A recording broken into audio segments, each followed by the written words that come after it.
Hello and welcome to another MBUK podcast. I'm Rob Weaver and this is Tom Marvin. How you doing, Tom? I'm all right, thanks. Good. Now today we are joined by a hero of mine, an absolute legend in mountain bike filmmaking. I think it's fair to say he set the standard and inspired a whole generation of riders and filmmakers. Everyone welcome Alex Rankin. We haven't done that before. We haven't done that before. That's really good. I'm genuinely really excited for Alex to be here. Honestly, a real hero of mine. So it's really cool. Alex, how you doing? I'm all right. Thank you very much for having me. Oh, you're welcome. Yeah. It's a pleasure. Absolute pleasure. Yeah. Rather than going all the way back, let's start with what you've been up to recently.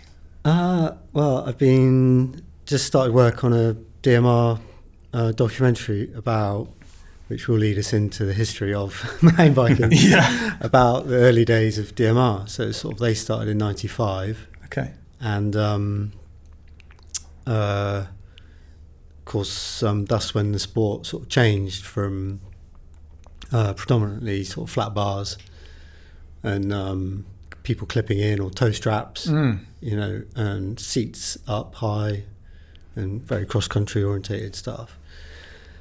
To sort of the revolution of sort of riser bars, flat pedals, and then actual downhill bikes with working suspension, which sort of obviously took years to actually, still evolving, isn't it? But just that whole era sort of captured the imaginations of a whole generation of young people, and I was lucky enough to be there to sort of be part of it, make a little bit of a career out of it, and have a lot of fun along the way.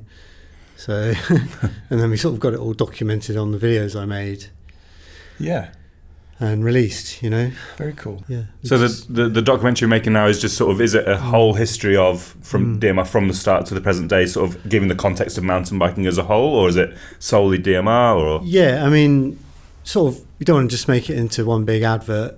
So it's just talking about the era from the perspective of the riders that are involved with DMR.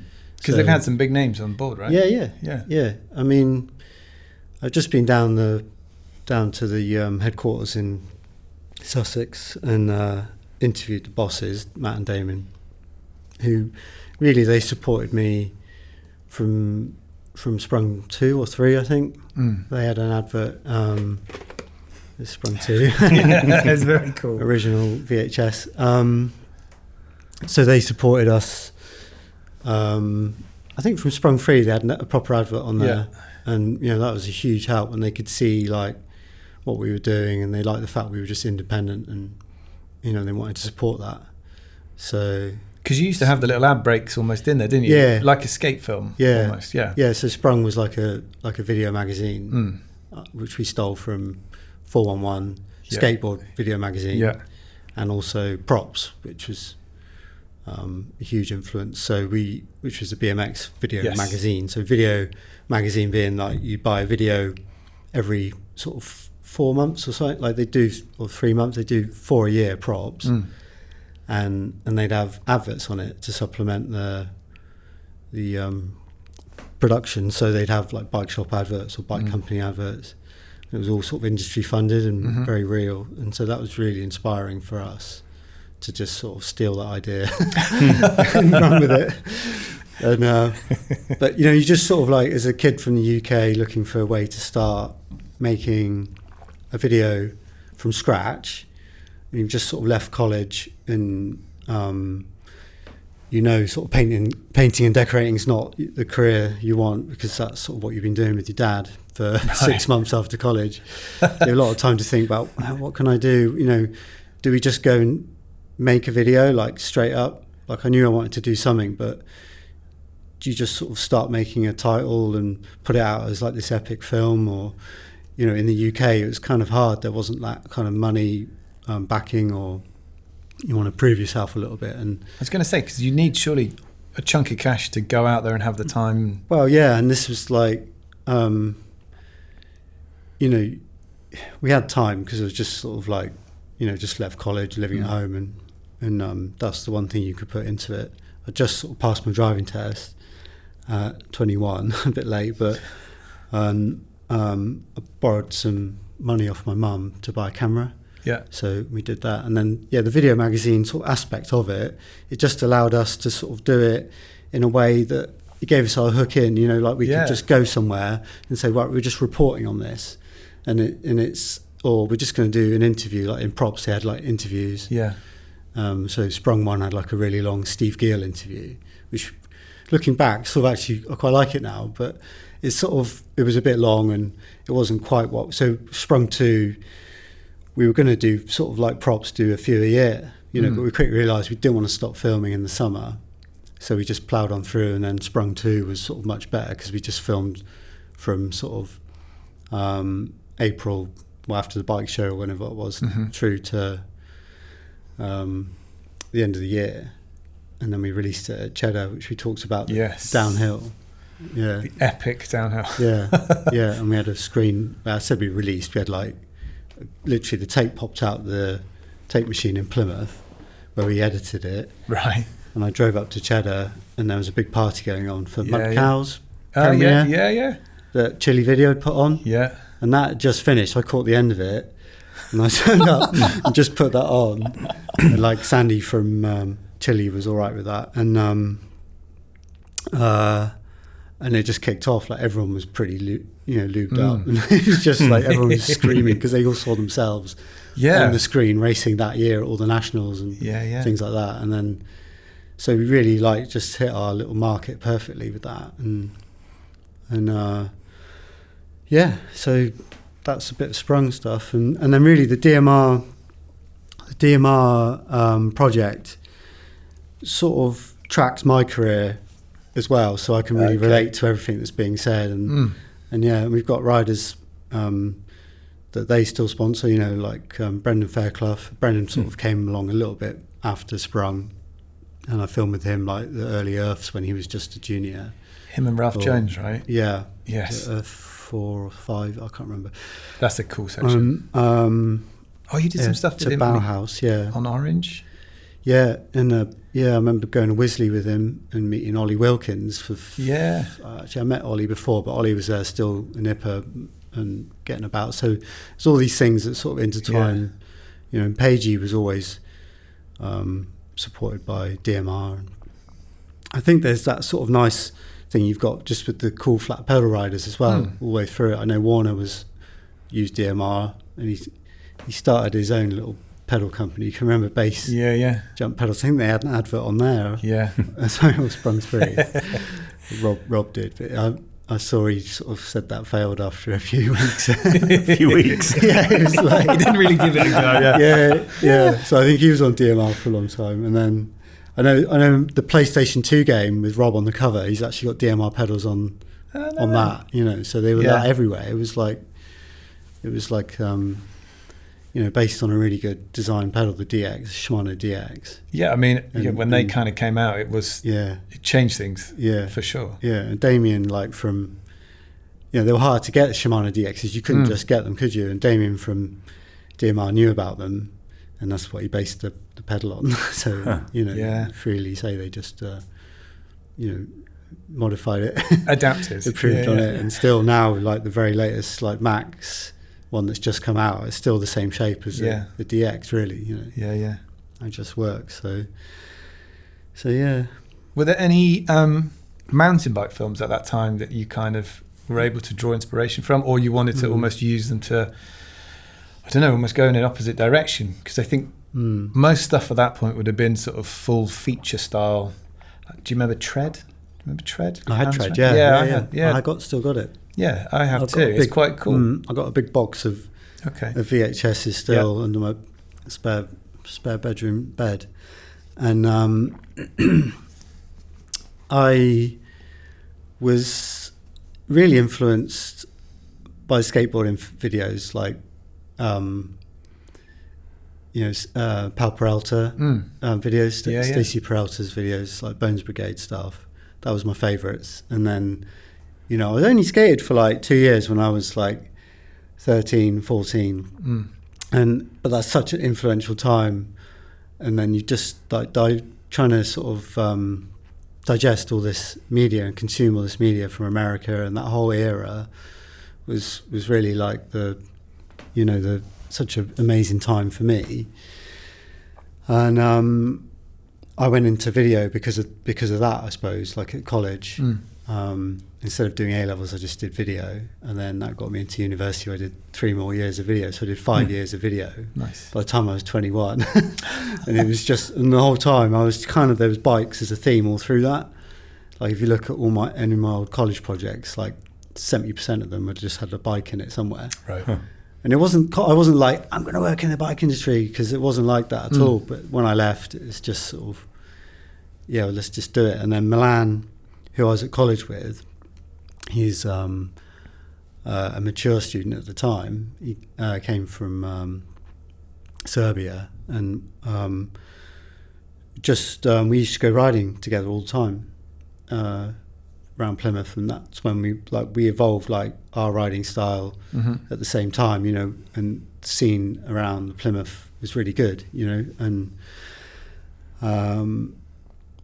so as we were sort of changing our bikes, and you know, we were all just doing that together, and as we always talked about doing something, you know, and how there would be a gap. And I think the mountain bike videos obviously made us believe that it was possible, was MBUK's Dirt with Pete Tompkins, and also for me like Mud Cows. That was a wild film, you know, wasn't it? And they're 2 films that I'm gonna reference in the DMR documentary as well. Okay. And I've got I've spoken to both of those producers, and you know, and they sort of know what they've done, really. I think they're sort of aware of like, you know, the impact they made. And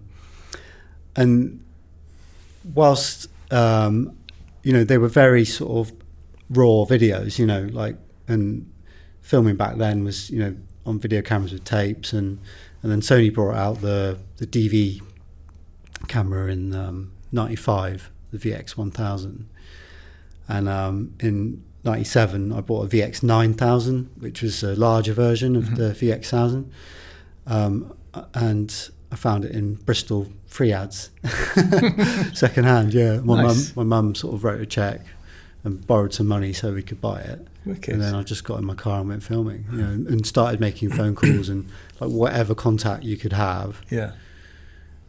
You know, because we weren't in the industry, you were sort of looking for any contact you had. And like a friend of ours was friends with Steve Gill, and so we managed to get his number, and he was up for it, and you know, so we managed to get him in the first one. And then we went to a race, and I think it was the Pedal Hounds at Mountmar Quarry. Oh wow! Yes. Mm-hmm.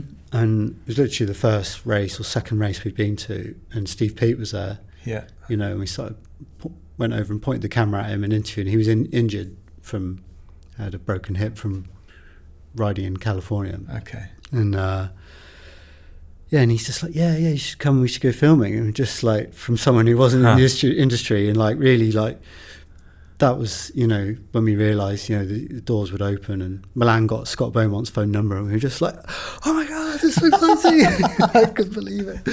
And then, you know, just everything just happened. Like, you know, people wanted to be in it. You know, as soon as you pointed the camera at them, they wanted to sort of, you know, they were being sponsored. They wanted to take every opportunity they could, and we could give them some opportunities. So. I was going to ask that, because obviously, you know, when, you know, if I go to a race or something like that, you know, all riders have cameras in their faces all the time, so it's probably not a particularly interesting or special thing necessarily. But I guess back then, as I say, it would have been. I was going to ask, like, did you have and how did you get into it? But I've watched, you know, bits of Sprung and stuff, and you have interviews with the biggest riders. You're, you know, in Earth, for example, you know, you're in the accommodation with them a lot of the time. So you obviously by that point have built that profile. But was it easy to do that? Did you find it easy to go up to people and be like, oh hey, or I guess I've always sort of had very little shame, so I don't mind. Probably like, helps. Just getting stuck in, not embarrassed, you know. And then, but you've got a reason to be there. You've got a job to do. Yeah. You get the camera out. You need to stand on the jump in front at the bike show in front of. Back then, it was you know 600-700 people all watching the dirt jump comp, and you're stood right in the middle of it. And you're just like, but you're doing a job and you're getting on with it, and you just want to get the best angle, and then.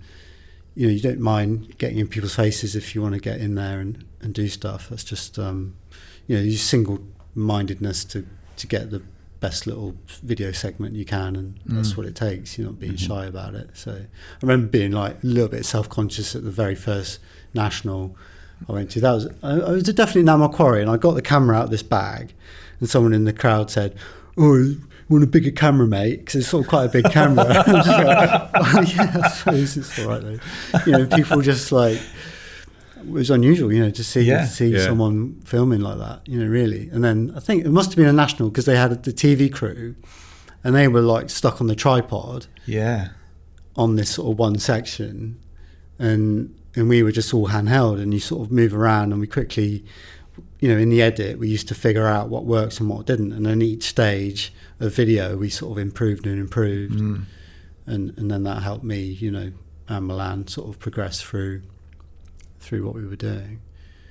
So but yeah, in terms of like other videos, I remember like you mentioned Tread.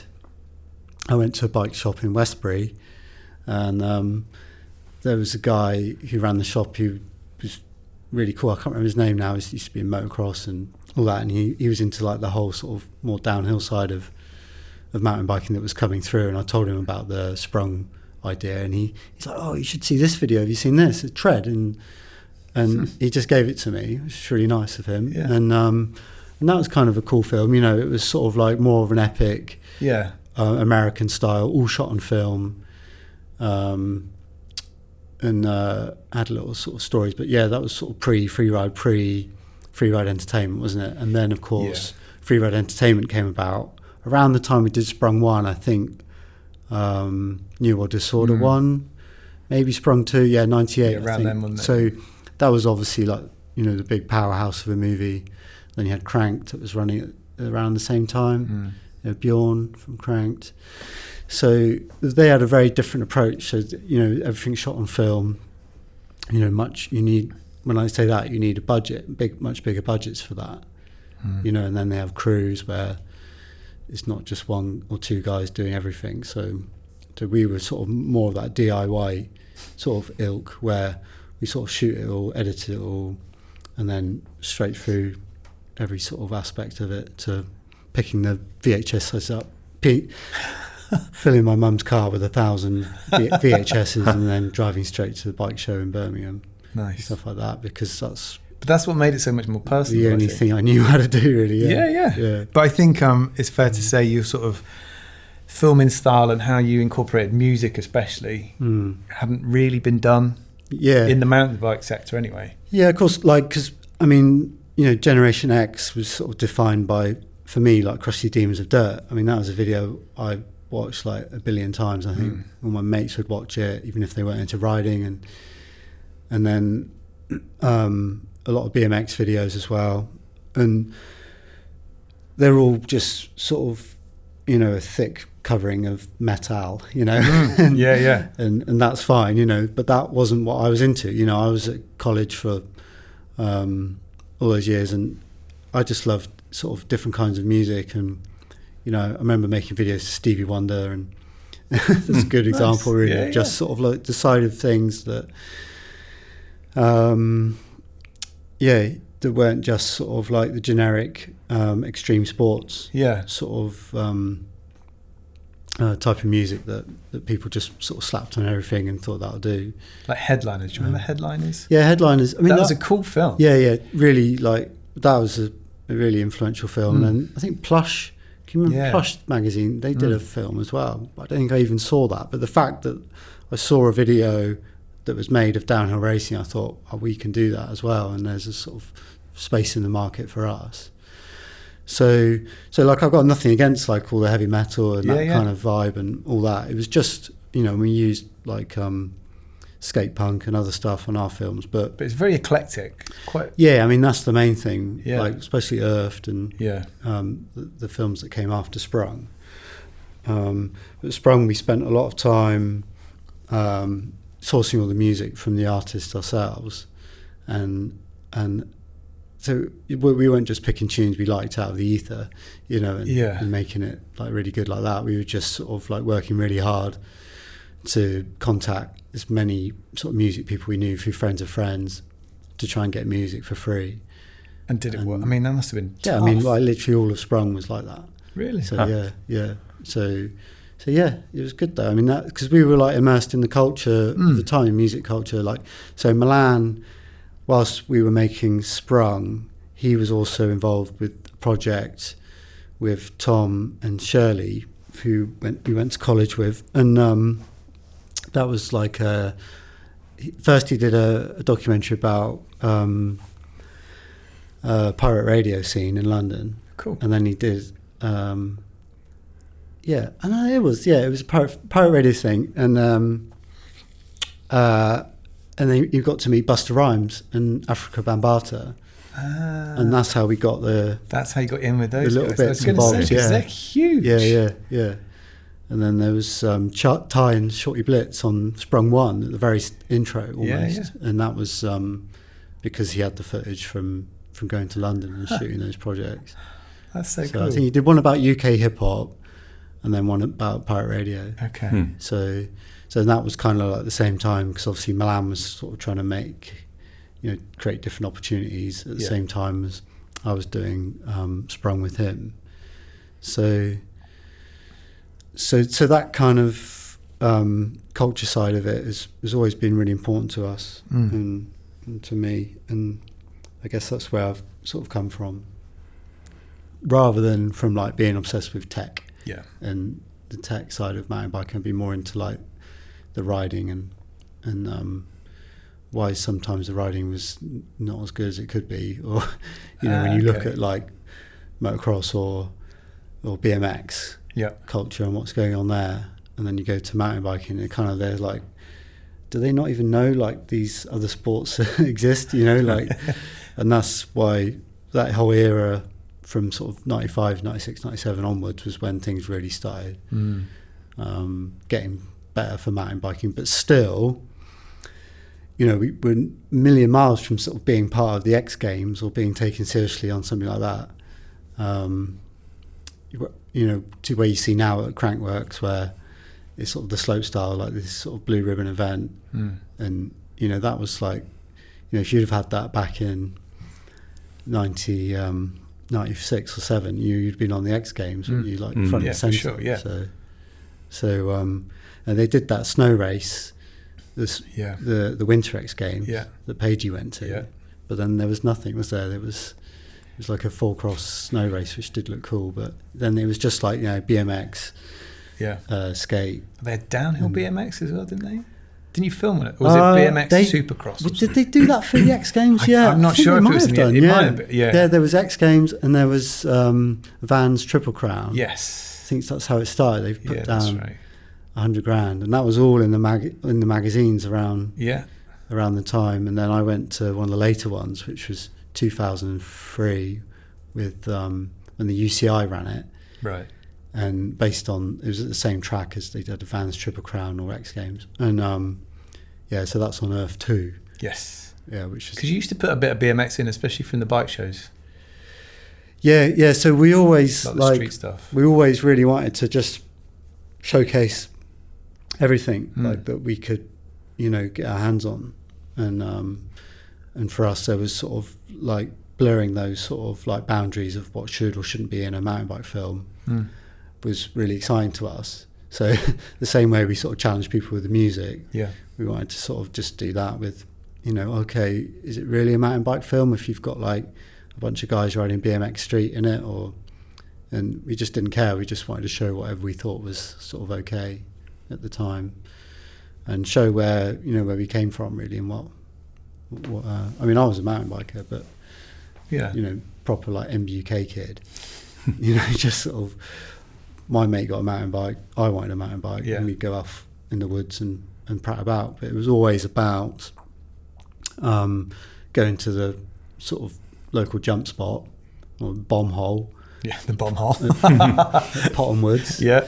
And then just doing flyouts and like learning sort of tabletops and trying to get the bike sideways, and then sort of bashing down the downhills on the way home and mucking about on the side hits around the village, and village side hits. That's got to be a big thing, isn't it? You could do a whole video just on them. Actually, for me personally, my personal riding went when we went to America with Petey for the first time.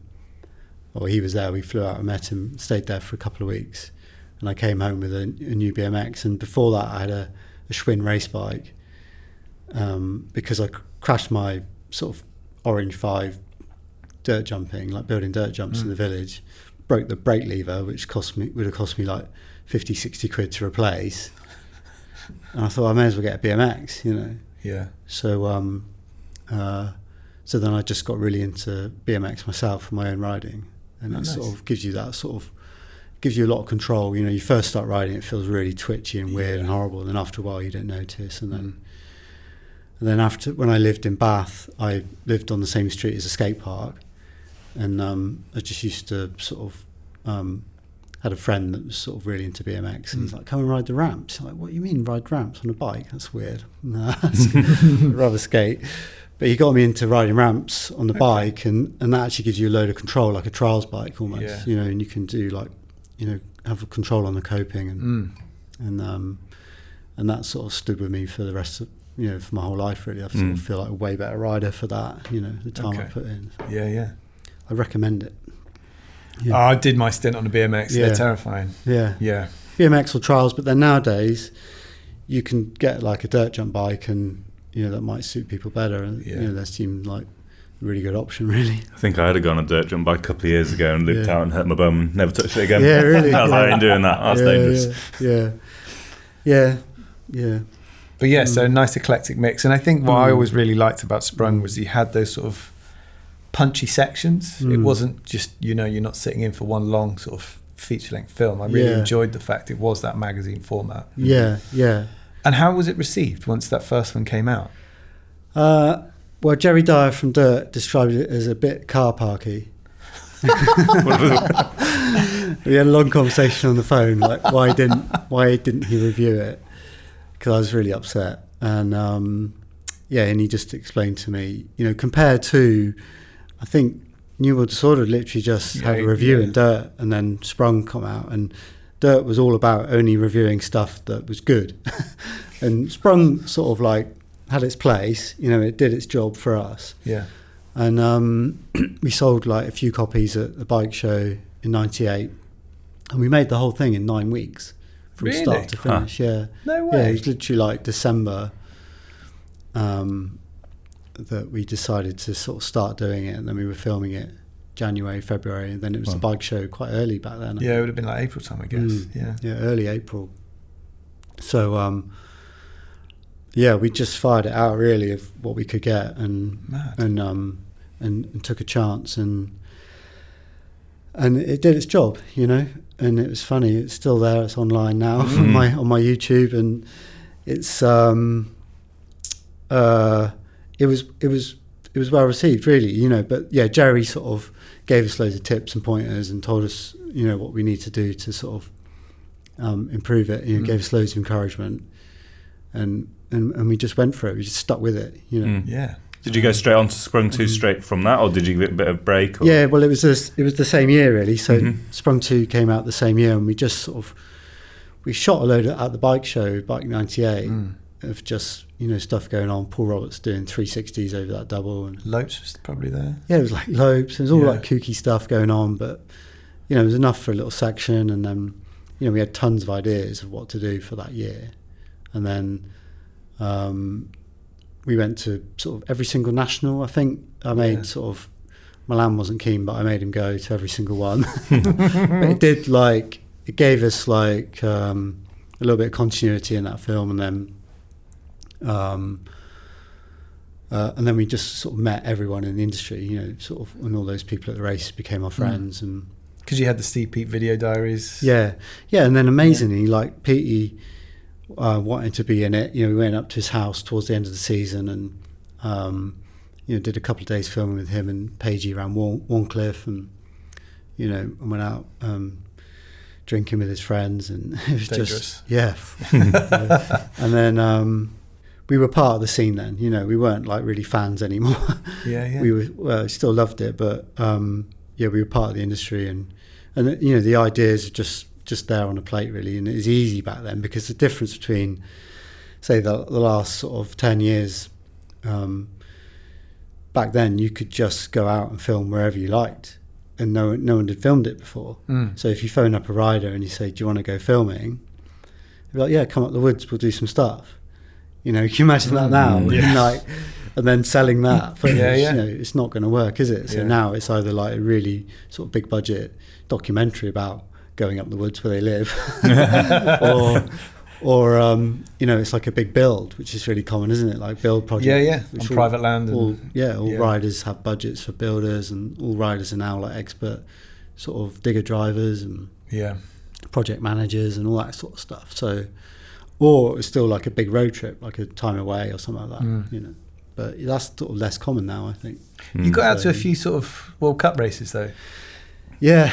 Back then, some of the cool ones. I remember, was it the Euro Champs? That looked cool. Yeah, that was my first ever international race I went to, And then I phoned up Animal because they were sort of fairly local, I guess, and, you know, really prominent thing in my life, the Animal team. Yeah, massive, weren't they? I phoned up the manager at the office. It wasn't Steve Kitchen or Robin or anyone like that. It was one of the main guys. But he just said, if you can get down to Andover at Tim Ponting's house, you can jump in the van and go to Switzerland and for a week for an Animal team camp.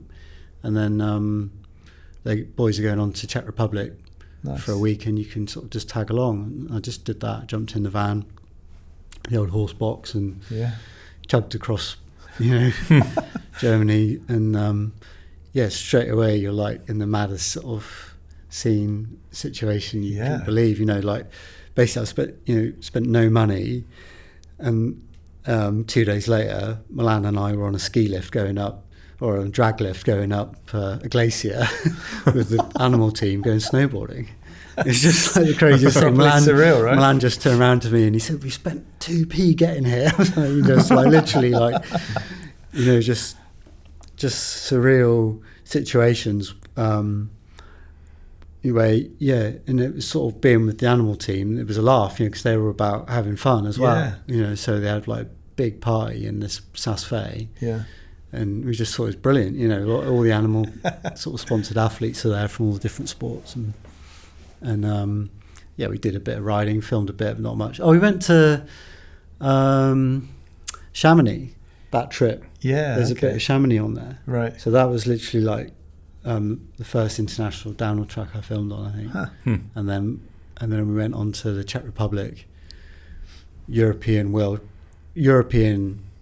Championships, World Championships, but it was like a world, you know. Everyone went. Back then, wasn't it? Everyone went. So PT, Nico, Cedric, and all the people, and it was still really early days for me. So sort of still getting my eye in on how to film the downhill and working on the different ways of doing it, and I used to take the camera, the big camera, in a bag and take it to the nightclub or wherever the party was going on. I used to take it out everywhere with me. Really? To me, that was like everything I needed to document. Because really for me, like, racing was interesting. Like when I was 16 and I saw PT reading about him in the magazine doing really well, that inspired me to think, maybe I could go to a World Cup, not to race, but just to watch. And like it seemed like you see pictures of the Alps in the magazines, it's just really inspiring. I thought, go out there, watch and take a bike, and I really wanted to do that. I didn't make it happen for another 5 years, but something about seeing like a British rider do well, and it inspired me to sort of like want to do that as well, at least sort of maybe realise anything was possible. And I think like he sort of did that for loads of other sort of riders, especially, and people like me. And then the partying really was something that inspired me because it made it seem way more fun. Totally. Like nowadays where it's all dead serious, I don't know how inspiring that is really to get into a sport. Well, it's just super professional, isn't it? Yeah, it was just a different time back then in the 90s as well. It was like being sort of, hedonist sort of culture, wasn't it, back then, really? I think, going to a mountain bike World Cup was all about the after party, really. They were wild though, weren't they? Like you couldn't not miss it. I mean, that was like definitely the most exciting thing, just to go out and have fun. And I thought, I don't know, really, there was always like Cheddar was always a massive part. Cheddar was fun, but I think like when you look back, some of the Fort William parties were pretty wild. Some of the stuff in Spain as well. Yeah, but I mean, I don't know, it just sounds silly now talking about it, but it's just going out and having fun, you know, like, and not taking it too seriously. And the fact that you could go and race a sport, and you're at risk of making it sound like they weren't serious, but they were deadly serious at their jobs. Yeah. But, you know, but they could let loose on Sunday. Yeah, and then not be afraid about showing it as well, and not like hiding away. Yeah, like, I think like the footballers and rugby players now, they never ever want to see themselves going out. Or even like when I filmed at Motocross Donations in like 2007 or something, I remember taking my camera to the after party, a smaller camera by then. But yeah, people didn't want to be filmed. Really? You know, like I mean, I did film. Like, but I remember like Stefan Everts like grabbing the front of my camera and just pushing it down. It's like, you can't film that and stuff. No way. Yeah. So you imagine that back in like, you know, the Sprung days, like not happening. Nothing like that. Everyone's just like play fighting and mecking about. Yeah, you really get into it. Yeah.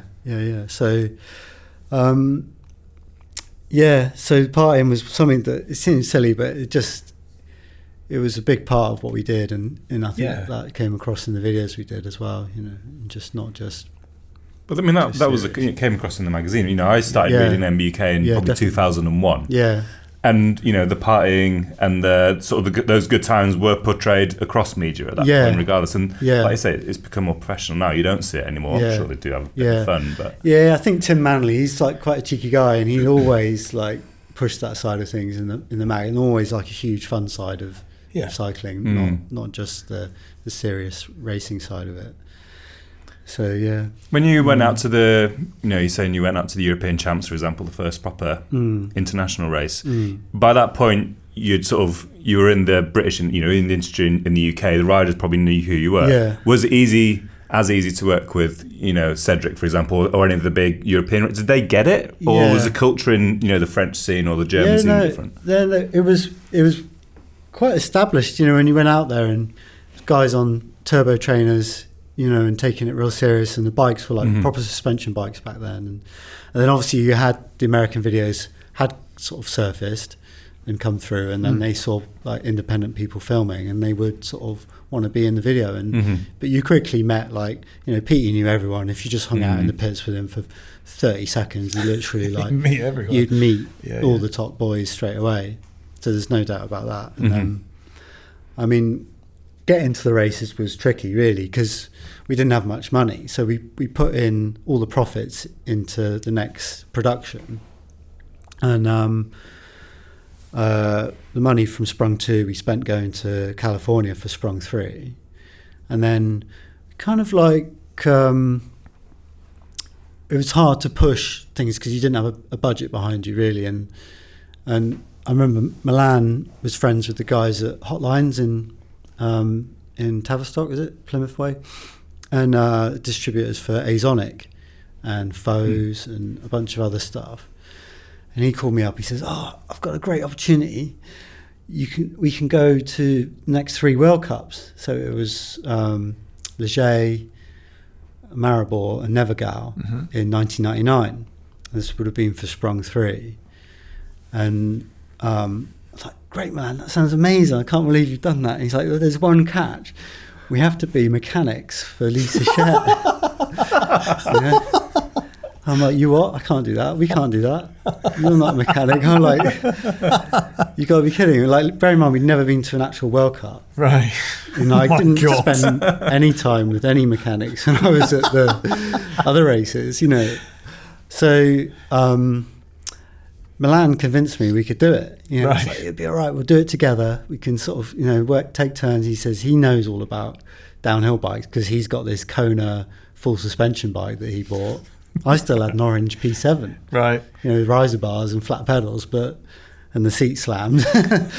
But I had no idea about a Foes downhill bike. That was like a motorbike. Yeah, it was mad. And then I'd never fitted a downhill tire or anything like that. I had no idea how hard that was. And literally, it turned out that Milan, because he is from Serbia, he couldn't get a visa to go to France or to Europe. Right. in the time period that he had to go to London and get that sorted. But the flight had already been booked and paid for, and so he met me at the airport, Stansted Airport, and gave me this toolbox, and he says, I'm going to go get my visa in London, I'll see you next week, like that. And he gave me this little red toolbox, right, with like a bunch of lubes and all stuff that the Hotlines guys had sort of given me, and I put it in my suitcase. I took my skateboard as well, and then went off to Milan Malpensa Airport, and I missed my flight, so I landed super late. I had no hotel, I had no plan, no instructions from any sort of employee or anything like that, and I just slept in the airport next to my bag. And then the flight came in sort of fairly early, and I didn't even know what these people looked like. So it was Missy Jove. I knew what Missy looked like, obviously. Yeah. Missy Jove, Lisa Scher, Monkey, who's Missy's mechanic, and I think that was it. And then me, I think maybe there was one other girl, and this guy came out, and he's like an American flight where I said, you Monkey? And he's like, laughed. He looked at me and laughed. He said, no, you'll know when they come. Of course, they come out larger than life characters, full California, like, I don't know, yeah. And then we ended up going to get this rental van from the middle of Milan while the girls waited at the airport with the luggage. And it was just like this knackered old Sprinter that the Azonic guy had booked from America. He's trying to save money. It was just this piece of crap Sprinter. And I'd never even driven anything bigger than a Volkswagen Polo. Right? Or maybe like my mum's car, like a Citroen, whatever. But all of a sudden I was driving around the centre of Milan in a long wheelbase Sprinter. Definitely a chill place to drive as well. Yeah, can you imagine? Yeah.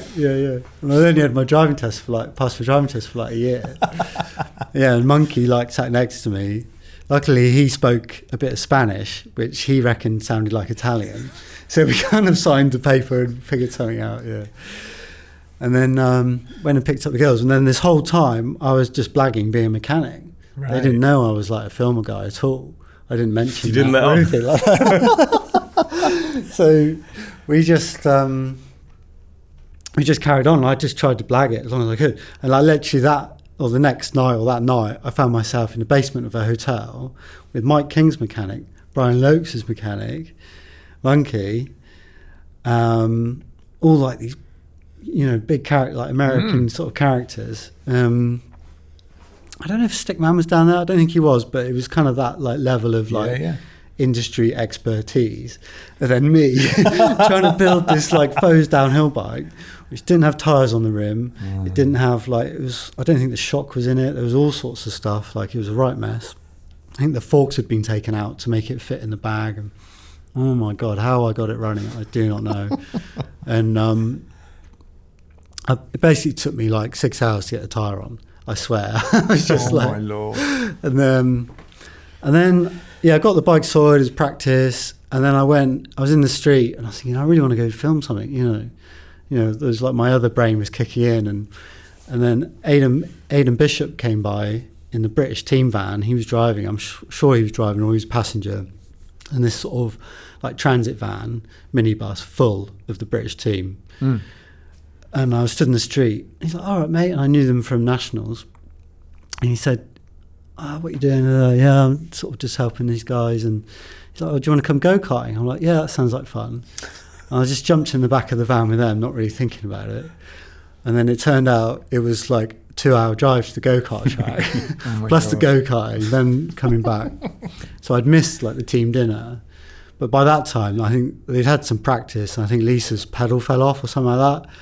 I don't even know. It probably was my fault, but it was pretty devastating, I think. And they figured out by then that I was not a proper mechanic. They probably knew straight away. Let's be honest. And they... Lisa had sort of lost all hope on that race. I think she'd given up on that race. And then Milan turned up when the downhill race was on. Right. And he's just like, "You all right?" I'm like, "I don't know." I don't think it's gone very well. It's still a bit sort of optimistic that I'd done a good job as a mechanic, but I could tell Lisa was sort of, I said, do you want me to put mud tyres on? She's like, no, don't bother. I was like, thank God for that. And it was difficult, but it was team dinner on after the race, or no, the night of the race. No, beg your pardon, it was the morning after the race, the team dinner. I came down for breakfast, and the team were there, and they kind of got up and left. And then the hotel manager came over to me and gave me a fax, and it says, your services will no longer be required. You know what I mean? So it's that typical Californian thing of no one being able to say anything to me, like, I got a fax from America, and I'm like, oh, right. Oh, actually, I'm not that surprised. I showed it to Milan. He's like, they can't do that. What have you been doing? But he was really cool and like phoned up America, and they said, oh no, actually they didn't give a shit. They wanted us gone, basically. It was Monkey that said, oh, you may as well come with me. Because basically he was really, really sound guy. Yeah, he was a good dude. And he liked having us around. Like I shared a room with him like the whole time. Nice. And then he could tell from driving across Europe, he had no idea like how to deal with the toll booths or where to go. So he's just like, you guys come with me to Maribor, you can just tell me where to go, and then stay with me in Maribor. Nice. So we just did that, European tour guides. Yeah. And nice. Then so we ended up staying in a 5-star hotel at the race there. And it was just luxury. It was so funny. And then we went to Nevergal with him. Yeah. And I did have to scrounge together a bit of money for accommodation there because we couldn't all fit in his room. And then went with him to the airport and waved goodbye to Missy and everyone. And it was kind of chill by the end of it because Lisa, after that disaster, she got another mechanic sorted out. Sort of like realised that Azonic had messed up and not employed like a proper mechanic for her. They tried to blag it by getting us and for free. Yeah. And we stupidly accepted the gig, but it got us where we needed to be. Yeah. Going back to what I said at the start, I didn't have much shame. I didn't really care. It was just funny, really. But yeah, it was funny. You do seem to have got yourself in some good sort of spots to get what you achieved. That you've right place, right time. A lot of the time. Just the drive and not really like. I mean, even through the Earthed, it was always on a shoestring. So what came after Sprung was Earthed, where I worked for Dirt Magazine. Mm-hmm. If anyone's sort of got this far into the podcast and doesn't know that, we've not really talked about like my whole sort of chronological history of productions, which is what I said I wanted to do at the start, and just go straight into what I'm doing now. But yeah, like after Sprung, we did 5 Sprungs, and then they finished in 2001. Sort of 2002, Sprung was sort of selling, and then 2003 I started for Dirt Magazine, so I had like a year off because Milan and I just sort of like we've kind of reached a point where we'd sort of got the most out of it of what we could, I think, working together, and he was sort of full-time in America and that wasn't really an option for me, so and I managed to get a job working for Dirt Magazine who wanted to started doing videos. And I was sort of quite a good fit. And I started by I did a BMX video for them, for Ride UK. And that was great. I did that like as a winter project, sort of UK winter skate park project. What was that one? Dingy sort of UK BMX. What was that called? It was called Cassette. Yes. Yeah. And then I did Earthed 1. And I almost lost my job after Cassette because it didn't really sell like how they'd hoped, because they were paying me a salary. It was the first time they'd done that for anyone. Before they'd sort of done sort of smaller videos, trying to get things going. So luckily Tim March, who sort of got me the job, he sort of convinced Barbara, Mark's mum, who was sort of looking after the money, said, no, look, the BMX thing is just a side thing, really. Like, wait till the mountain bike one drops, and then spent all of 2003 making Earthed 1, travelling all around, just sleeping on floors, really. That's, getting back to your question there about just making things happen. And that's literally Mike Rose from Dirt speaking to guys from Iron Horse I remember the conversations like, oh, they seem to be doing well this year. Let's phone them up. You know, it was after the first round at Fort William. I missed the second round in Earthed on that year, where Rennie actually won. Yeah. Actually, so that's not actually in the video. And I remember Mike phoning up Todd from Iron Horse or Sean, and then they just saying, yeah, you know, Todd just said come out and stay at mine, and then hooked up and we went to Norba in Vermont, and I just sort of got in the back of the pickup, and you know, those race teams were sort of savvy enough to sort of have someone along like that because they knew they'd get a load of coverage. And you know, of course, Sam Hill was one of the riders, and Nathan Rennie and Bryn Atkinson. Because Nathan won that year, didn't he, overall? Yeah, Nathan won the overall. So you know, and I was kind of embedded with him for literally like a month on end. So that trip, I went. The plan was to go Vermont. So it's basically just to stay on the East Coast, to do Vermont and then Mont St. Anne and fly home. Yeah. And then, of course, Mont St. Anne sort of was happening, and all the boys were like, you've got to come to Whistler, you know, and there's the Vancouver World Cup as well. So it would be like another 2 weeks. So I changed my flight and did that, you know, so it was like a month on the road. You know, probably just about minimum wage. If there wasn't a minimum wage back then, it's probably like, do you know what I mean? If you add it all up, but it didn't really do it for the money. It was for making a good video. Yeah. And were they stoked when Earth came out? And having some fun, you know, on the road. Yeah, I mean, it seemed to go down really well. Yeah. Like all over, you know, definitely like a really good response. I mean, of course, I mean, the internet was just sort of like, yeah, it was definitely a thing then, not that old. But it was, you sort of look at the reviews and stuff and things, you know, the magazine reviews and all that, and people's feedback. And then I think the sales really, which sort of solidified my position at 4130 for the next few years. Yeah.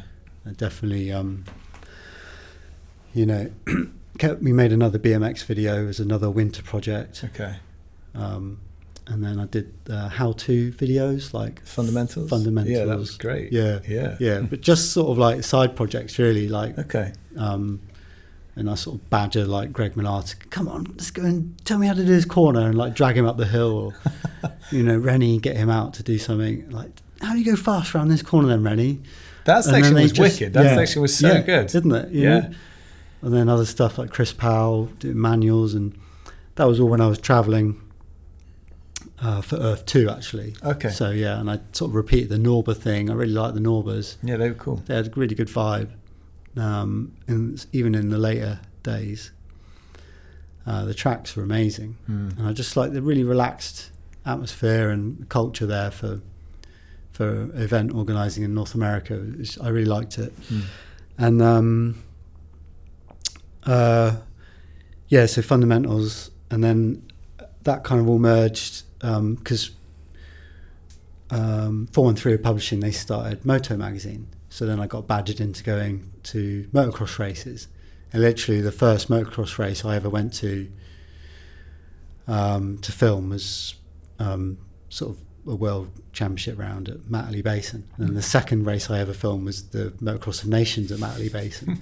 So it's sort of like just straight in at the deep end. But yeah, right. I did like the first ever web clip from a motocross race.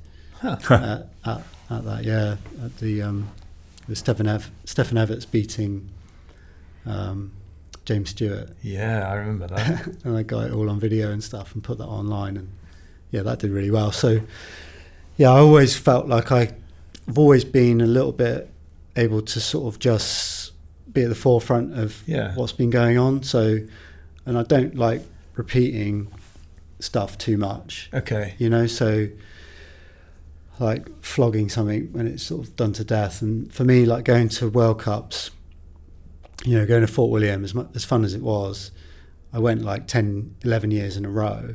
You kind of feel like a change after a while. And then my daughter was born 2009, and that's when I decided to go and just sort of focus on raising my kids and not being away for such long periods, because you know, that's sort of like the norm. Like a 2-week trip is normal, you know, to make things work for videos like that, you know.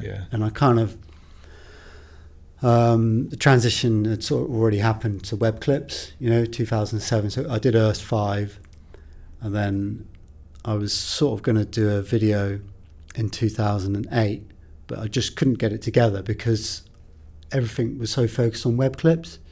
And it kind of felt like I'd used all the best content on the web clips, or when you're filming, you sort of compromised filming the race to focus on the team you were filming. And so I was doing like Santa Cruz web clips, and we were forging that sort of team video kind of sort of thing, which became normal for the following years. Because that's the standard thing now, right? And then I kind of lost interest in that because everyone was doing it, and it got a bit crowded on the downhill track. Really, like back in the day, it was just me and like a couple of other filmers maybe, and there was enough space. But then after a while, we sort of like all crowded around the same corner or a good section of track, and it sort of I'll go and do something else. So, luckily I got a retainer with CSG, Cycle Sports Groups, was like Charge Bikes, and then later Fabric, and then Cannondale after that. So I was just doing stuff for them, sort of like a little bit of corporate videos, but also like really fun stuff, especially like the Charge videos early on, and I even did like fixed videos that sort of like were like a bit of a contribution to the fixed scene at the time, like in London, and people sort of still. Because that was a massive scene. Yeah, even though I never rode fixed myself, but wasn't there a video? Is it MASH? Yeah, there was MASH from San Francisco. Yeah, that was huge, wasn't it? Yeah, I remember Brent from Bicycle Film Festival. We had a long conversation, and he was trying to convince me that this was the next big thing in cycling. I was like, "You what? Fixed gear? You got to be crazy! That's ridiculous! I never heard anything so stupid in my life." And then he was right, and it just absolutely blew up.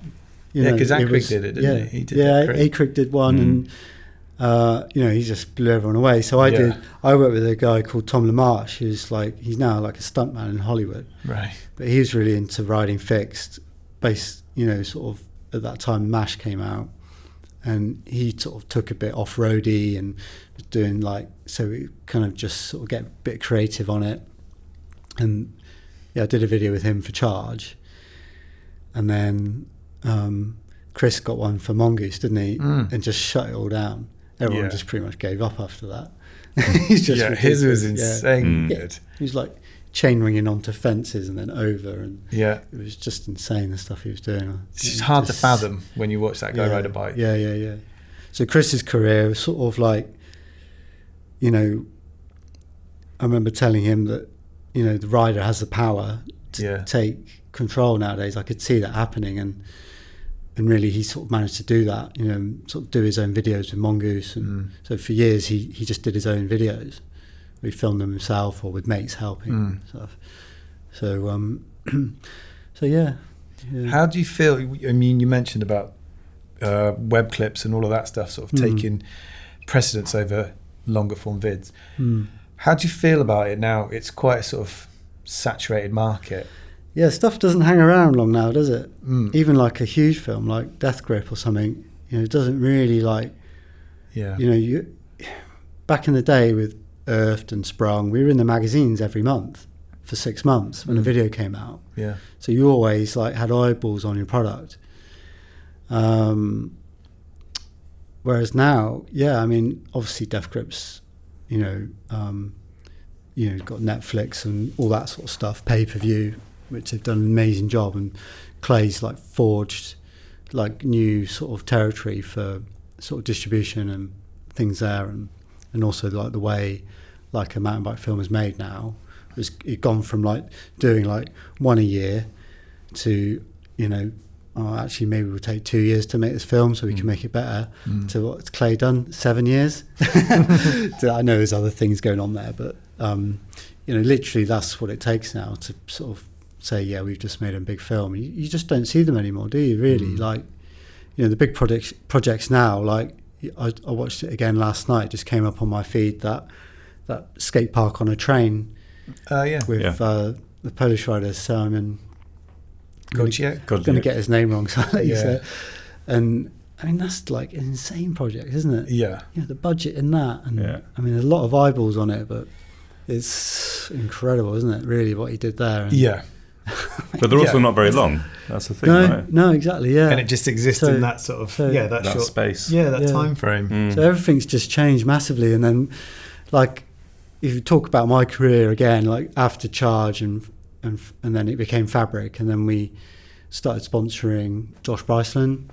So all of a sudden, I did other freelance jobs in between. I did some stuff with Sam Hill, went to Perth to see him. But what really got me back into mountain biking again was Josh and started going on trips with him again. Yeah. So we do like a week away in Spain for the sort of him being on Cannondale launch video. Yeah. And that was really fun, and it sort of got back to the old days of. I was going to say, did it remind you of what was sort of before? Yeah, I mean, well, Josh has got roots, so he was there like about the time I sort of quit, and he's obviously like fully sort of indoctrinated by Petey and grew up in that whole scene as a young'un. So, I knew him since he was like 14 from Royal Race Days and things like that. So, yeah, to have that connection through to the modern era. I'm actually going to see him tomorrow to do some filming for a project. Oh, cool. So I'm going straight from here to his. Nice. So, and I think that's the way the scene's gone now, hasn't it? So really, I've worked with him on and off since 2017, through to now. And that's like how like a lot of filmers survive, is by sort of working with a rider or, at the very least, like a brand that they can stick with for a longer time. Because you need a bit of continuity. You can't just flip around from job to job that much. I mean, when I finished Earthed, I had all the brands wanting to work with me. And oh, really? I'm not surprised. Yeah, I had loads of work for like 3 or 4 years, and then after a while you sort of think, actually I need something more steady. And I mean, a lot of it's hustling when you sort of haven't got kids and you can just go and hustle and you don't care where you are in the world. You can make opportunities. But as you get older, you have to sort of be a bit more steady and change things. So it's interesting how, I think it's a really interesting sort of topic, how media landscapes changed. Yeah. And not just for mountain biking, but across sort of all cultures and stuff. So, and then in cycling specifically, you've got you've got a change, haven't you, where Red Bull have left now, and now you've got the pay-per-view thing, and I feel like, where's that actually going to go? Because are there actually that many eyeballs on mountain biking anymore? I get like, some roadies really into road cycling and they want to watch a Tour and the Giro and all the other stuff, 30 quid a month to a guy that spent 12.5 grand on a road bike. Nothing is it? They're going to be pretty chill about it. So there's definitely a customer base for people that don't actually care about paying 30 quid a month. But really, like, how's that going to affect sponsors and stuff? So I already sort of know a couple of industry people that have pulled away from projects because they know there's less eyeballs on that scene now. Really? So, but hopefully that's not going to be true. I mean, you still see it through internet, and like the last race that popped up, I just watched it through Instagram, and I felt like I sort of got a pretty good, feeling of what it's all about, what happened at that race. I didn't feel like I need to watch it live. Mm-hmm. If the opportunity arose, would you go back out and cover that sort of stuff? Yeah, maybe. But with a different angle, maybe? Yeah, maybe. I mean, I always like, I don't know if you know, but like I'm a single parent now, and I've got 2 teenage children to look after, so I can't just go off on the road like that. But it's in my blood, like, just being out on the road, like, and that's sort of like a dream of mine, to have like a van and just camera, van, bikes, and just go off and do that, and travel around. I mean, I wonder whether, like you say, the downhill scene's changed, so that it is, potential pay-per-view, maybe there are less eyes, maybe it becomes less relevant, but maybe it just means there's more opportunities to create media in other spaces of mountain biking. It's... Yeah, I mean, it's got to mature, hasn't it? And whatever path that takes. People get quite down on sort of Warner Brothers online and quite vocal and have lots of worries and things, but the sport's got to change and it's got to evolve, isn't it? And like, I don't agree with a lot of the things that they might have messed with, like the qualifiers and things like that. I think, personally, I think downhill, if you're going to lay down a run, it should be just that one run of the weekend, and all the rest is just practice, and maybe like a little bit more of an intense run for qualies, but top riders shouldn't have to stress as much as they are, I don't think so, because it's a lot of pressure. But then at the same time, maybe the sport does need to change, and maybe the riders do need more pressure put on them, and who is it for me to say that these things should or shouldn't happen? So I think, like you say, like new opportunities get created all the time, and the sport's really maturing and growing, and there's a little bit of a sort of a patch of sort of struggling, at the moment. Maybe I know some bike shops are struggling, but hopefully, that's why I've always been interested in cycling in general, because there's always something interesting and something worthy to be part of. Whether it's through sort of just my interest in being alive as a human. I'm interested in like just being able to get around a city easier, and I'm a real advocate for cycling and around towns and using bikes for everyday use. And I think as a kid growing up on bikes, that's sort of in your blood. I think everyone can relate to that, and that's not to take anything away from motor cars and motor transport. It's just I think for me, like if it's got anything to do with sort of cycling or even two wheels, I'm interested in it. It doesn't have to be just mountain biking. It's just that mountain biking was where I made my mark, and all through Sprung and Earthed, and people still remember those videos because they had like such a huge impact on sort of people's formative years. Would you like to see video formats like Sprung and Earthed come back a little bit more? And I guess the closest we got to that recently is maybe the British Pie stuff. Like that sort of feeling of like, I don't know what the phrase is, gonzo, like homemade, like it's kind of missing in some respects. Well, it's funny, because British Pie was definitely like the follow-on to Earthed, and the style was the same. Pan and zoom. So there's got to be something for that, because it's quick and easy. Really, I've always liked that style of just not taking up too much time with the rider. Because you're asking them a favour of them, they want to get on with their day, and that's and it's just low pressure. It's more about the riding and having fun, rather than the pressure of making like a huge video shoot with crew and kit, and you've got to have the light right here, the jump's got to be, we need 10 grand for this jump, we need helis, and that's not to take anything away from any of that, because it's obviously like the most amazing stuff ever for cinematic filming and all that, but it's just not what I've been into. I've always been into like, turn up, right, let's do it, let's go, and just getting that. And I think from filming racing, you get really well practiced at like not messing up. So if you've got that one chance to get something, you can pretty much get it, first go or second go at most. Like a really good photographer will have practiced at the races for years and years, and then they'll go on a commercial shoot and they'll just get it, so. And I think that's why, like certain riders, like Josh, like working with me, because it's just a bit straightforward, right? Yeah. But then you go full circle and you look at what actually gets hits and views online, and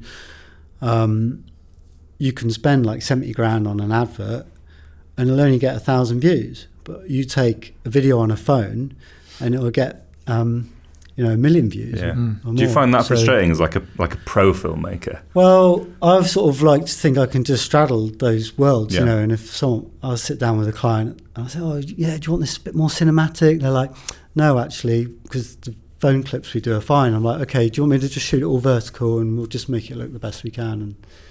But they want it more handheld, they want it more free and easy, and that suits my style. That's because I shot for 10-15 years before I even got a tripod. Right. You know, so yeah, I started shooting motocross, and I got a tripod, and then I got work with clients like Kawasaki, and then you sit down with them, and I did like a team launch video for them, my normal style, and then they turn around and they say, "Oh, we've got an advert here. Would you want to, come up with some ideas for it?" And I say, "Okay, here's your sort of more cinematic stuff. This might suit it for more of a 30-second commercial." And then that's why I learned to do all that stuff. And that's sort of going back. I say learned to. We used to do sort of that stuff at college, make things look more sort of high end. Yeah. And that's literally like the whole time we did Sprung and Earthed, we knew you could go and get like a jib or a this or shoot on a tripod. It existed. Shoot on film. We knew all these things existed to make things better, but for the budget we're at and for the time that we have to get stuff done, this is what we need. You look at the skate culture, BMX culture. So that's probably stood you in good stead for how things are now, right? Yeah, I guess so. Yeah, I mean, I just you just do what you can now, really. Sort of, yeah. Just going back to riders, you mentioned Josh, and obviously you two get on really well and have worked together for quite a long time. Are there any other riders you've worked with in the past that really stand out? I mean, I just want to point out that you made a compilation of all the Sam Hill bits from Earth, Sam, which is absolutely killer. For a start, for a minute, I thought you were asking me any riders I didn't get on with. Well, we can do that next. Yeah, don't worry. No, not many. I can't even think of a rider I didn't get on with, to be honest. Unless I'm sure some that I've wound up, but with me bossing them around, telling them what to do.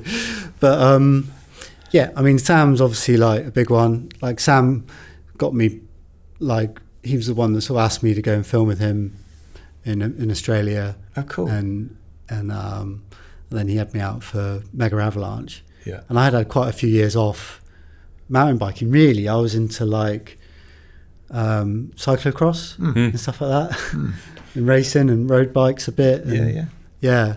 And I went out to Mega Avalanche and I borrowed like a nuke-proof 29er for the week. I was like never ridden a 29er before, and I was just like, this is unbelievable. I was just like, right, I'm back into mountain biking. So Sam is a big one, and he's like really sort of always like respected the process, where I've just been like, oh yeah, just a filmer, just whatever. He could see that other film companies controlled the riders, and they wouldn't let them film with anyone else. Okay. So I'm sort of talking about New World Disorder here. And he said to me, oh, they want me to film with them. Is that all right? I'm like, what do you mean? Yeah, go for it. Take every opportunity you can. He's like, you're not my guy. Just go for it. So that's the kind of like, cool dude he is. Like, and that's Sam Hill. Yeah, he had the respect. Wild. I mean, they used to like Sprung 5, and there was one clip I put of Greg Menard hooking up on that route at Capron when he won his first World Cup. I put it on my Instagram the other day and it went absolutely mental. And I distinctly remember like Sam Hill at the Leger, Boomerang Bar in Leger, maybe had a few beers, and he's like in my ear going, that clip is so good, that clip, man, that clip. Would just go on about that clip over and over again. And you just like, you really get into these riders' heads with these things. And I guess that like motivates you to keep going, and that would have been the year Sam won Junior Worlds. And then so other riders, I mean, like PE and Warner, they always had a load of time for us, and they could see what we were doing with Sprung, and they let us have their footage that they'd filmed for our videos for free.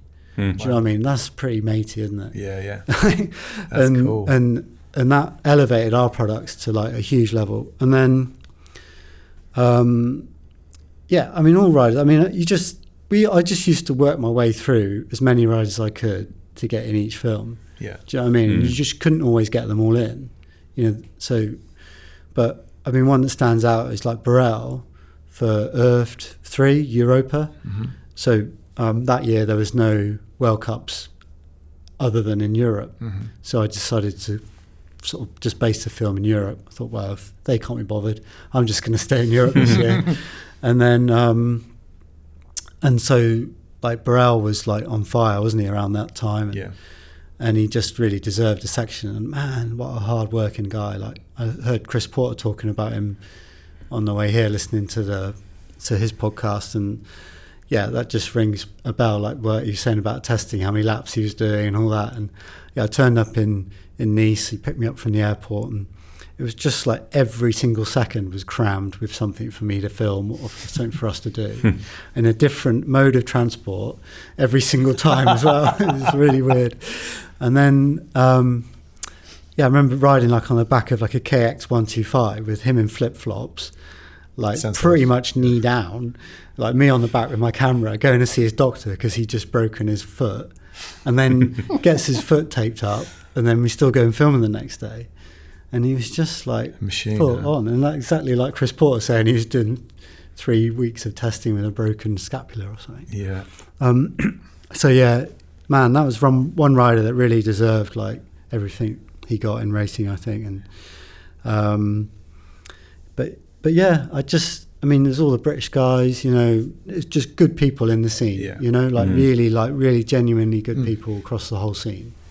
And like, you know, you just all just come together by this sort of bonded by riding off roads and growing up together in that sort of the same culture. I mean, like yourself, just going back, you've got the roots, and you know, you're there at 98 racing downhill, and it's just, you can just relate to the same thing all the way through. I was going to say, is there anyone else now that you'd kind of like to film with that you haven't? Anyone from like the latest generation? Yeah, loads. Loads.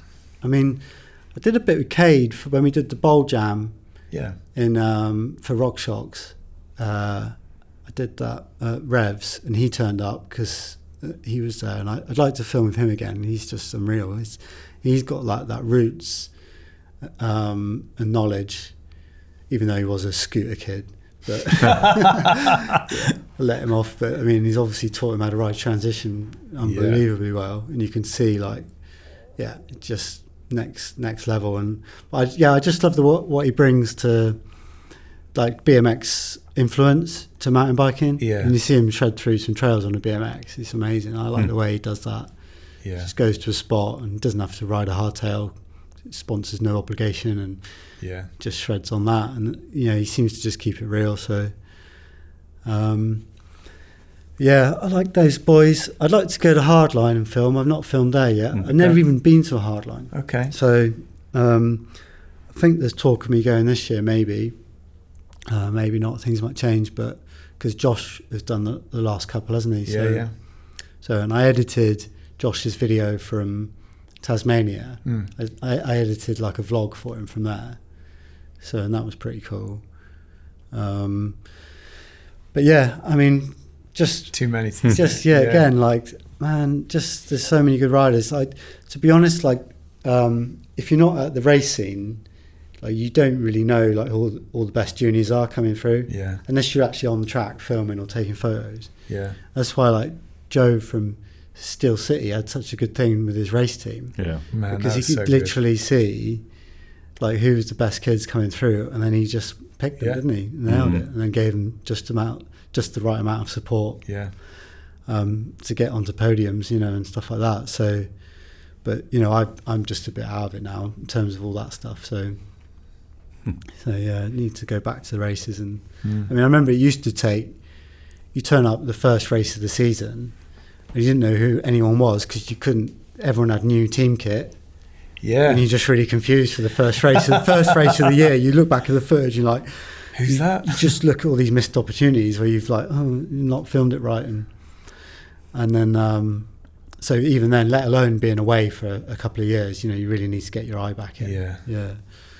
Yeah, I'm still adamant Warner Brothers should pay Cade to be at the races, just so you can watch him ride. Yeah, because he's so good. Yeah. Just give him one run, one timed run. Yeah, yeah. Well, I remember the Conda guys, you know, Andrea. Yeah, yeah. And they used to just and Lewis, his brother, they just used to turn up and do rebel runs. Yeah, I remember at Caprun, and they just like, we were super young, Andrea, like 14, 15, just mad to get into the scene and absolutely mad. And they just drop in on the top of the downhill and do a run. And people were like, "Did you see that kid?" Like, people were talking about it. And he did it at the at the four cross. And I think he sent a backflip on the finish jump. Something like just full rebel run. He did. I remember him doing funny. There should be more of that. 360s. He was doing like 360s in Vigo, maybe. Maybe, yeah. That was wild. Yeah, really cool. Yeah. So we've talked about what you're working on right now. What have you got coming up down the line? So coming up, I've got obviously this DMR project that we talked about, and it's big. Yeah. Because there's so much to go into. 30 years. Yeah. Oh my God. So I've got to like really keep it fairly focused on sort of on the niche of the DMR crew, really. But yeah, it's going to be good because they've always obviously supported downhillers and stuff like that where they can, but their kind of niche has always been sort of the UK dirt jump scene, hasn't it? You know, and going back to the start of Sprung and putting in BMX and putting in jumping, a lot of, you know, jump sessions that we go, even if they were sort of like at the start of Sprung 2, it'd be like Roddington Trails, with all the national points riders going back to the trails after a national race and just having a laugh. And there was guys on BMX, like Will Longdon on a BMX, Luke Smith on his little full susser, basically trying to ride their downhill bikes through trails. And then if you didn't have that, you'd have an XC bike, right, with the seat down, maybe a smaller size frame, and then you could sort of start putting riser bars, and that's kind of what I did.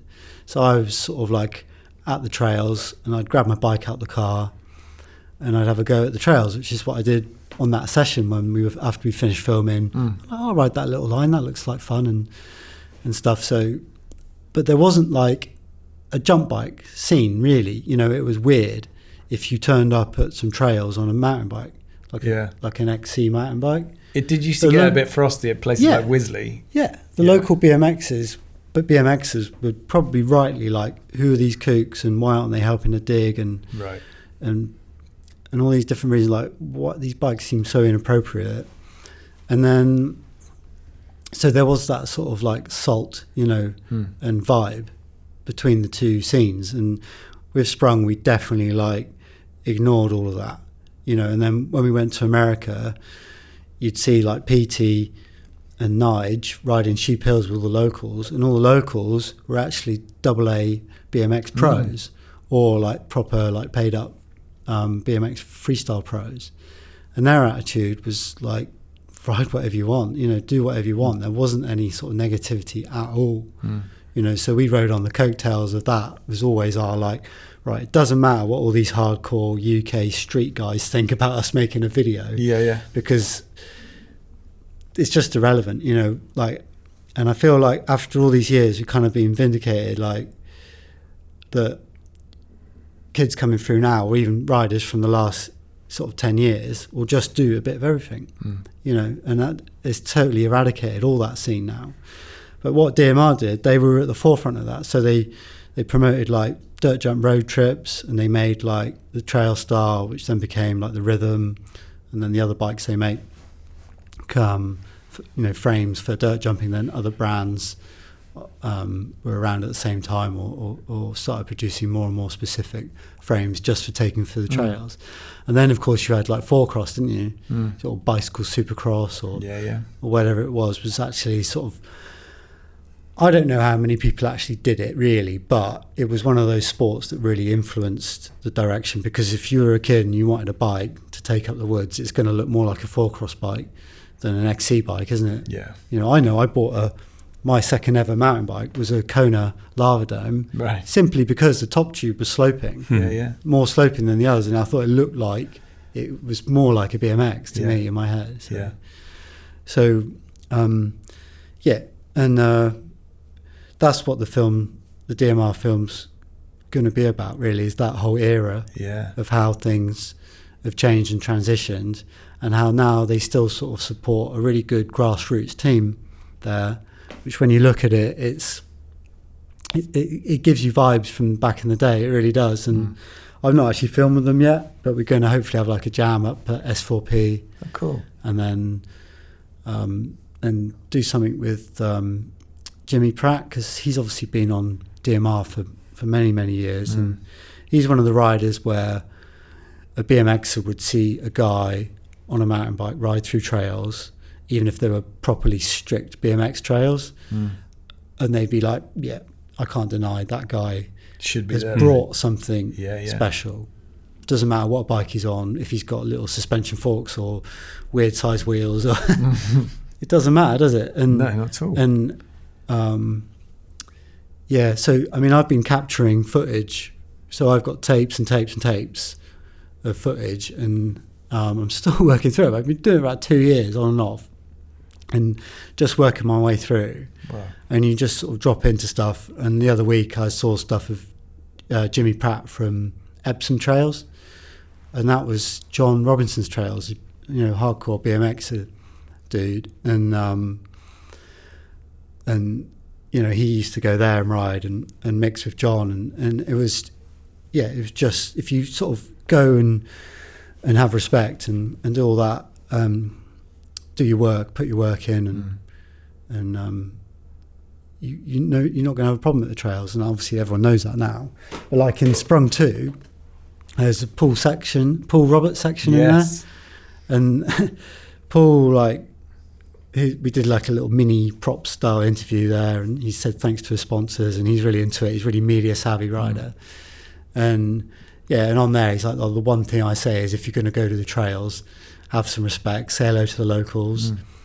If you wreck a jump, ask if you can help fix them, and that's what we put early on, and he's riding a mountain bike at Pinner and doing 360s, and then he gets his BMX and go to Harefield Trails because he couldn't get through those jumps on his mountain bike at the time, because it was literally a cross-country bike.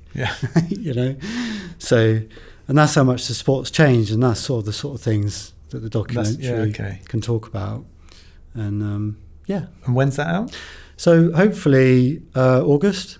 Cool. So if it all you've got a busy few months then. Yeah. Well, I've been doing it for a couple of months, and we started doing all the interviews, and then I've got a lot of footage to get through still. So nice. So and then I've got other stuff, bits and bobs for Cannondale, and then whatever else comes along, really. Nice. Wicked. Sounds like a busy summer. Yes. Well, that feels like a good time to wrap it up. Yeah, to wrap it up. So thank you so much for coming. It's been an absolute pleasure. It's been so cool to hear all about it. Thanks to you, Tom, as always. Thank you. Thanks to DMR for sponsoring this episode of the podcast. Well remembered. And whereabouts, if people want to watch, I mean, I was doing a little bit of YouTubing yesterday. Where can we watch some of this classic stuff? Because it's well good to watch. It's so good. Yeah, well, Alex Rankin Films. Okay, on YouTube? On YouTube, yeah. Alex Rankin Films. I totally can't remember my YouTube handle now, but you can't really miss it. It'll come up. I've got a website as well, Alex Rankin Films, for a bit of Sprung merch and stuff that's available. And you can even buy an original Sprung 2. I've got like 10 left, so they'll be rare one day. It's very cool. And stickers. Yes. And all bits and bobs. Yeah. Get involved. T-shirts. Obviously. the heavy plug. There we go. Yeah. Wicked. Thanks for having me on. Appreciate it. No, it's been wicked. Thank you so much. And make sure you stay tuned for another podcast coming soon.